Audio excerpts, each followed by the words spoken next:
Single men of Reddit, what made you definitely not want a second date with a woman you went out with? We went to her place and her pets and plants were all dead. I saw goldfish floating upside down in a fish tank, and she had a dead hamster in a cage on her dining room table. She said that happens a lot and all I'm imagining is hamster after hamster starving to death right in front of her. The word sociopath floated into my mind. I made some excuses to leave and she went a bit nutty at that point, which concerned me quite a bit, but at least I already figured her head was seriously spun. I'll be reusing your description of her apartment in my D&D games. I'm attacking the darkness. The dead hamster is just perfect for an otherwise perfectly friendly NPC. I wish I knew some GMs like you. That sounds ducking riveting. I had a parrot.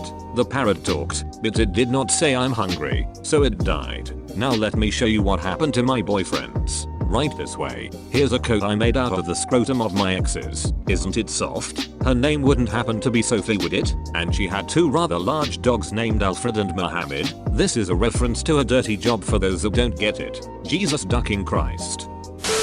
She rolled her eyes when I said she looked nice. She had put in a lot of effort, criticized where I chose to eat, complained about the music we went to see. I spent the whole date anxious, assuming that she was hating every moment, because, you know, she didn't have anything positive to say about anything. Then I had a good time. Let's do this again. Now I'm good. I've got enough negativity and mixed signals coming from my own brain. I don't need that coming from the outside too. Oh gosh, she's a complainer. Just like my mom. She always manages to find something to complain about even when the situation gets better. I try not to be like her on dates. It seems when people are constantly complaining they literally have nothing to contribute. How to lose a guy in one day. I wouldn't want to be with someone that made me feel like I was failing them hour after hour either. I had to adjust my attitudes about this when I got married. In her family any criticisms were rare and very toned down and viewed as complaints. In my family, criticisms were common, constructive and viewed as a means for feedback and improvement. I rarely got constructive feedback from her even when there was a problem, and she would get upset about even very mild suggestions for change from me. Maybe you can try to turn off the shower when you're done and leaving the house. I think much more about this is perspective than we generally realize. This is 100% the situation my husband and I are going through. It can be very difficult. May I ask what helped you? Well, two things. The first was simply doing things myself in the way I thought best to do them. For example, I thought she bought and threw away too much food, so I bought a kitchen scale, started meal planning, doing the grocery shopping, making lists that said things like 2.5 lb chuck roast, and writing a label on everything I put in the fridge. Chili the 1st of August 18. She could choose for herself which behaviors looked like improvements to her. The second was getting divorced. That got me chortling on the bus. I'm so sorry for your loss, lol. Well, that was an abrupt stop to this ride. I arrived at her place and she told me to hop in her car as she just needed to drop something off at a friend's house real quick. It wasn't a friend. It was someone she had an appointment to sell those hot oil infusers and their millions of scented insets to. I sat in a stranger's home for 90 minutes while they smelled them all. She wanted to go to dinner afterwards and I asked her to please drop me off at the car so I could go home. She had a business to run.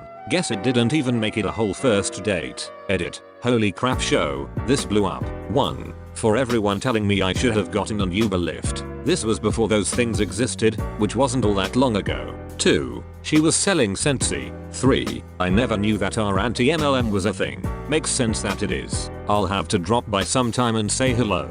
Were you incensed? He was infused with anger. If I ask you a question or try to talk, please reciprocate. I hate that I feel like I'm supposed to use up an arsenal of questions that will only get a brief response in return.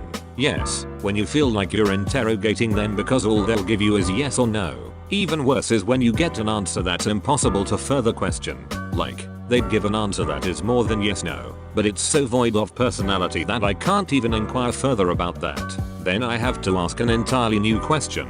All while I never get asked anything on my part. Asking a new question feels so awkward, and it is. Both parties know it's an awkward attempt to keep the conversation alive. Maybe it's my fault. Maybe I'm boring.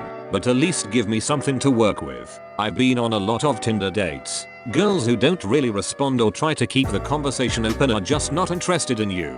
This applies mainly to online dates where you have nothing more than a few photos to determine if you want to go out with this person. but it's usually a sign they are just not into it. I've had extremely nice conversations with some girls. It's not that we have things in common. There was a girl who I've talked about some video games I played and she openly said she doesn't play video games but she wants to hear the story. Then she said it sounds really cool and she wants to hear more about that particular video game. She was into me so she agreed to talk about something I like and also tried to state her opinion even though she didn't even play those games. On the other hand, I've been on a date with a girl who said something on Tinder like I love animals. Good, I have something to work with. This is how the conversation went. Me: I saw you love animals. You have any? Her: yes. Me: cool. What kind of pets? Her: 2 dogs, 1 cat. Me: damn, I'd love to have dogs but I live in a flat and I don't want to make a dog's life harder. Also, I'm not sure if I'd be down to walk my dog every single morning afternoon.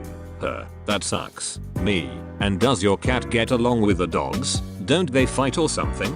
Her: no. Me: you bought them at the same time, right? I heard if a dog and a cat arrive at the same time in a house they can usually be friends because no one of them were the original house boss. Her: I guess so.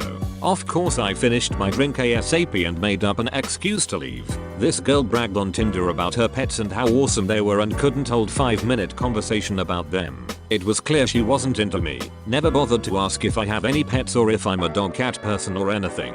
And when I didn't say something or ask her anything, she just sat there looking at people in the coffee place, almost never making eye contact. Don't worry about being boring. I worried about it too. If the girl is into you, she will make it easy to talk to her. If you feel like you're talking to a brick wall, it's a huge sign she's not into you. And if that's not the case and that's just her personality, I don't think you wanna deal with it. She chewed gum through our initial date, which was at a decent Italian place including a bottle of good white wine.